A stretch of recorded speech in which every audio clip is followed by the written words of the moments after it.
G'day and happy Cocktail Fridays. As always, I'm your host Troy. Today we are making a caramel espresso martini to shake off those winter blues. I'm just mad about caramel. This recipe calls for vodka, coffee liqueur, caramel flavouring, espresso or pod coffee, and a few coffee beans if you have them. Into a shaker, add 60 ml vodka, 60 ml of espresso liqueur, 60 ml of espresso, and about 10 ml of the caramel flavouring. Add ice and shake.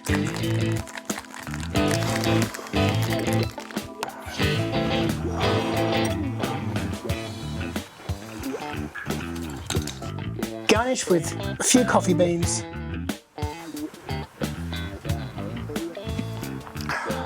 And we're done. Tell us what you would do to improve this recipe. See you next time.